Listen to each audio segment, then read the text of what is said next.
हरे कृष्णा, राधे राधे। आज हम आपको सावन मास का 11वां अध्याय सुनाएंगे। प्रतिपदा एवं द्वितीया का व्रत। श्री संत कुमार जी ने भगवान शंकर से इच्छा प्रकट की कि हे प्रभु, आपने मुझे सब वारों का महात्म्य बताया, अब मुझे तिथि महात्म्य के बारे में जानने की इच्छा हो रही है। श्री उमापति बोले, हे सनत कुमार, सावन का महीना मुझे सब महीनों में सबसे अधिक प्रिय है। सावन मास की प्रतिपदा यदि सोमवार को पड़ती है तो सावन मास में 5 सोमवार होंगे। ऐसा होने पर यह रोटक व्रत कहलाता है। उस दिन मनुष्य को व्रत रखना चाहिए। यह 3.5 मास का होता है। रोटक व्रत लक्ष्मी की वृद्धि करने वाला है, सब कामनाओं को पूर्ण करने वाला और समस्त सिद्धियों को देने वाला है। अब मैं तुमको रोटक व्रत करने का विधान बताता हूँ। सावन मास की शुक्ल पक्ष की प्रतिपदा को प्रातः उठकर रोटक व्रत करने का इस प्रकार संकल्प करना चाहिए, आज से मैं रोटक व्रत करूंगा। हे जगत गुरु, मुझ पर कृपा करें।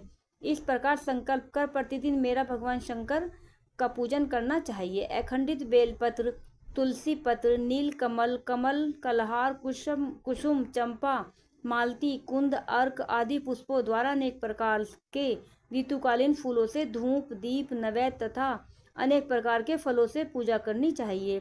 पुष्पहार नाम से 5 रोटक बनाने चाहिए। उनमें से 2 रोटक ब्राह्मण को देने चाहिए। 1 रोटक नैवेद्य के रूप में मुझे समर्पित करना चाहिए। 2 रोटक व्रतधारी को खाने चाहिए। केला, नारिकेल, जंबीरी, बिजोरा, नींबू, खजूर, ककड़ी, दाक, नारंगी, मातुलिंग, अखरोट, अनार और ऋतु में पाए जाने वाले फलों से अर्घ्य दान के लिए उत्तम कहा गया है।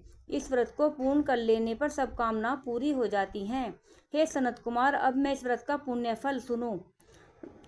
जितना फल 7 समुद्र पर्यंत भूमिदान करने से मिलता है, उतना ही फल इस व्रत को विधि पूर्वक करने से प्राप्त होता है। इस व्रत को 5 वर्ष तक करने से अतुल धन संपत्ति प्राप्त होती है। इसके उद्यापन में सोने के 2 रोटक बनाने चाहिए। पहले दिन अधिवासन करके अन्य दिनों में प्रातःकाल शिव मंत्र द्वारा घी तथा बेल पत्रों से हवन करना चाहिए। इस प्रकार व्रत करने से मनुष्य की सब मनोकामनाएं पूरी होती हैं। हे सनत कुमार, अब तुम द्वितीया के व्रत को सुनो। इस व्रत को करने वाला प्राणी लक्ष्मीवान तथा पुत्रवान होता है।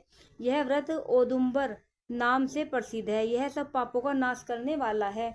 मनुष्य को सावन मास में द्वितीय तिथि को प्रातः संकल्प करके विधिवत व्रत करना चाहिए। इस व्रत में गूलर के पेड़ की पूजा की जाती है। गूलर का पेड़ न मिल सके तो दीवार पर गूलर के पेड़ का चित्र बना लेना चाहिए। अर्चन विधि है। हे औदुंबर, आपको नमस्कार है। हे हेमपुष्पक, आपको नमस्कार है।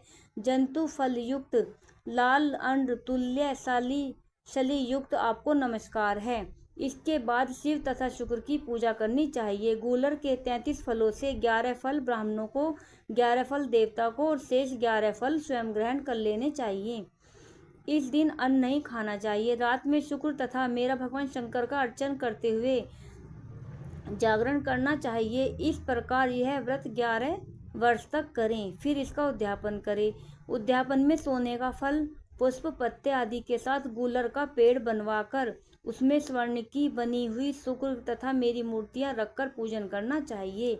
दूसरे दिन प्रातःकाल छोटे छोटे गूलर के फलों से 108 हवन करें। उदुम्बुर की लकड़ी, घी तथा तिलों द्वारा हवन करना चाहिए। हवन की समाप्ति पर आचार्य का पूजन करना चाहिए। अपनी सामर्थ्य के अनुसार ब्राह्मणों को भोजन कराना चाहिए। फल जिस प्रकार गूलर का पेड़ फलों से लदा रहता है, उसी प्रकार व्रती के यहाँ से भी बहुत से पुत्र होते हैं तथा वंश वृद्धि होती है। उसे कभी धन धान्य की कमी नहीं रहती। राधे राधे। बोलो उमापति शंकर भगवान की।